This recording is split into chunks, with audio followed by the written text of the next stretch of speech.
여러분, 지금부터 저는 자전거를 타게 되면 일어나는 놀라운 변화에 대해서 알려드릴 겁니다. 많은 분들이 자전거 타면 살 빠진다, 하체 좋아진다 이 정도로만 생각하시는데 이런 뻔한 이야기들, 쉽게 눈에 보이는 거 말고도 진짜 자전거 타는 사람들을 절대 피해가는 질병 3가지에 대해서 알려드리겠습니다. 거창할 필요도 없어요. 한 주에 20분만 짬내서 타줘도 내 몸이 알아서 이런 질병들을 물리친다고 하니까 지금 바로 우리는 가벼운 마음으로 페달만 굴려주면 됩니다. 여러분, 주변에 이런 분들 상당히 많죠. 건강검진 결과지 딱 펼쳤는데 혈당이 빨간 경계선을 초과하시는 분들, 그리고 의사가 한마디씩 거듭니다. 살 조금만 빼시고 탄수화물 줄이고 유산소 운동 좀 하라고요. 이게 말은 쉬운데 야근하고 회식하고 퇴근하고 집에 돌아오면 그저 소파에 누워만 있고 싶은 게 현실이죠. 저 같은 경우는 저렴하다는 핑계로 아파트 헬스장 끊어놓고 한 달에 한두 번도 못 간 적이 상당히 많았던 것 같아요. 그래도 젊을 때는 이 타고난 허벅지 덕분에 혈당은 괜찮았는데 30대가 꺾이고 나서부터는 평소 신경도 안 쓰던 혈당이랑 콜레스테롤이 미친 듯이 올라가더라고요. 사실 처음에는 잠시겠거니 했는데 이거 매번 잴 때마다 높게 나오니까 이거 약이라도 먹어야 하나 이런 고민하게 되더라고요. 그러던 중 시작한 이 자전거 운동, 사실 처음에는 주말에 자꾸 집에서 누워 자기만 하니까 시간이 너무 아까워서 뭐라도 해야겠다 해서 경품으로 받은 자전거로 시작했어요. 와, 근데 이거 자전거 타보신 분들은 알겠지만 이거 엉덩이가 상상 초월로 아프더라고요. 그래도 한 번 나가면 시원한 바람 맞으면서 달릴 때 그 힐링감이 좋아서 꾸역꾸역 버티면 한 2개월 탔었나 그랬는데 공복도 아닌데 혈당이 100도 안 되게 나오더라고요. 더 신기한 건 식단은 그대로였는데 이렇게 혈당이 바뀌는 걸 눈으로 보니까 더더욱 자전거에 재미가 생겨났습니다.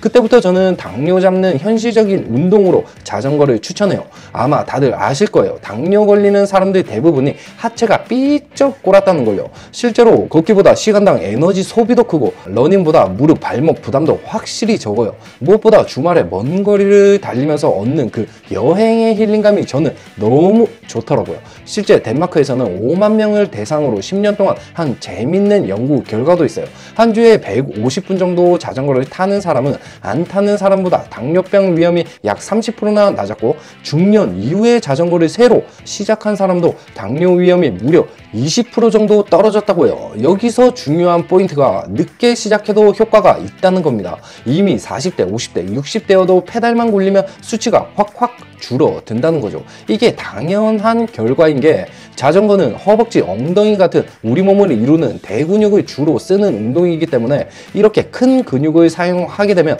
혈액 속 포도당을 인슐린 도움 없이 근육으로 끌고 가는 통로를 강하게 두드려 패주거든요.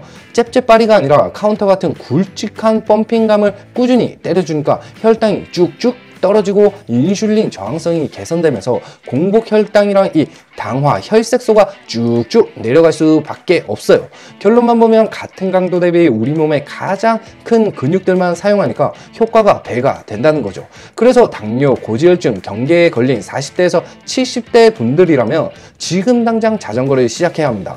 여러분, 주변에 이런 생각하시는 분들 상당히 많으실 거예요. 자전거는 무릎에 좋다? 아니다. 자전거 타면 무릎 박살난다 말하시는 분들 상당히 많죠. 저도 자전거 타면서 사람들이 은근 무릎 안 아프냐는 말 많이 물어보시더라고요. 근데 재밌는 건 정형외과, 재활의학과 쪽 연구들을 보면 이런 오해하는 결과가 정반대입니다.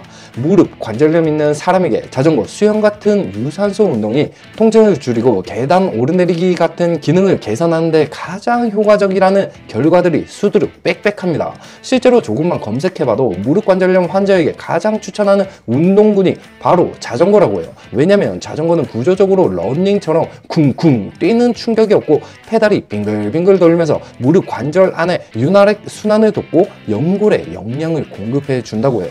동시에 대퇴사두근 같은 큰 대근육을 강화하고 무릎 주변의 장근육들에 자극을 주니까 자연스럽게 슬개골 같은 다치기 쉬운 부분들의 주변을 보강해 주는 구조죠. 즉 통증은 줄이고 지지력은 키우는 유일한 운동인 셈이죠.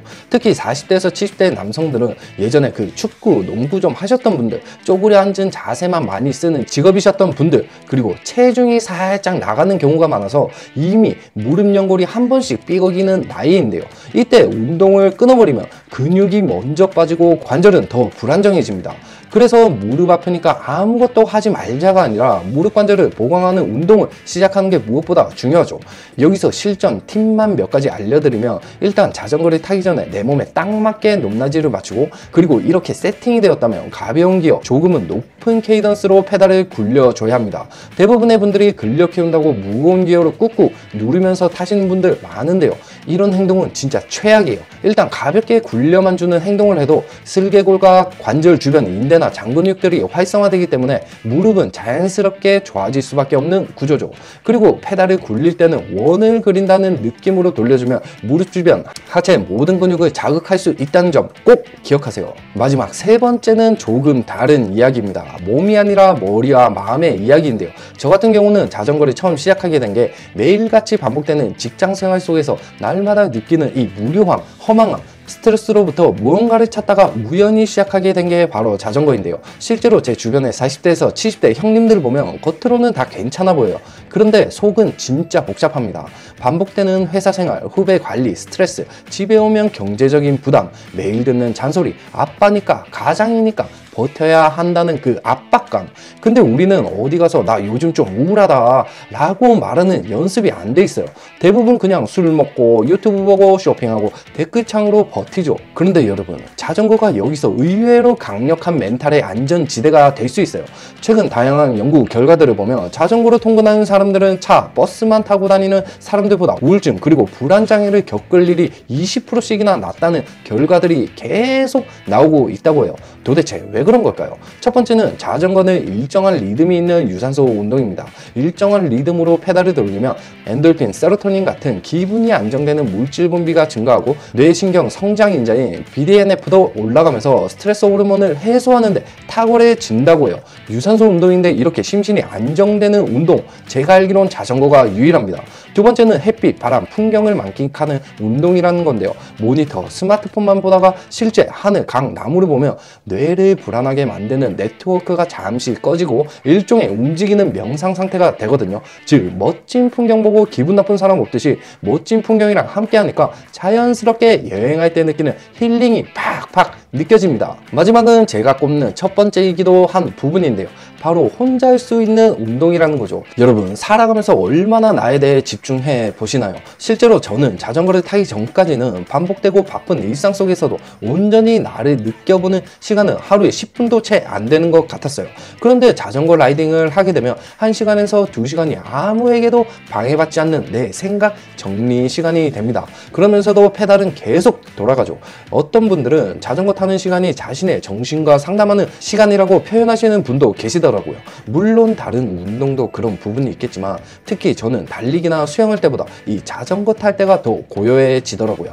그래서 저는 우울감, 무기력, 번아웃에 초입해 있는 분들에게 이렇게 권하고 싶어요. 답답할 때 제일 먼저 여는 게 스마트폰, 뉴스, 댓글창, 주식, 어플 이런 게 아니라 자전거가 됐으면 좋겠습니다. 물론 이미 일상생활이 힘들 정도의 심한 우울증이라면 전문의 상담 치료가 최우선이겠죠. 자전거는 그 위에 더해지는 보조제 역할이고요. 그래도 가벼운 우울감, 무기력 같은 건 자전거가 큰 도움이 될 겁니다. 이건 제가 직접 경험해봐서 잘 알아요. 너무 과할 필요도 없어요. 일주일에 하루도 좋아요. 기록, 파워, 평균 속도 이런 거 신경 쓰지 말고 머리 정리하는 날로 정해서 굴려만 보세요. 나아가서 출퇴근 거리가 10km 이내라면 주 1, 2회만이라도 자전거 출퇴근 데이 만들어 보기도 추천해요. 이렇게 꾸준히 하다 보면 어느새 체력도 늘고 주말 하루 자전거로 온종일 달려보면 어느새 몸과 마음 모두가 건강해진 날을 경험하실 겁니다. 근데 한 가지 꼭 기억해야 할 게 있어요. 자전거의 유일한 장점이면서 단점은 속도입니다. 빠른 속도만큼 우리 몸은 점점 좋아지는데 딱 한 번 넘어지면 모든 게 끝날 수 있어요. 그래서 운동보다 먼저 챙겨야 하는 게 바로 헬멧인데요. 헬멧은 자전거 탈 때 유일한 안전 보호구예요. 그런데 간혹 그냥 싼 거 대충 얹어놓고 타거나 비싼 헬멧 샀다가 핏이 이상해서 후회하시는 분들이 상당히 많더라고요.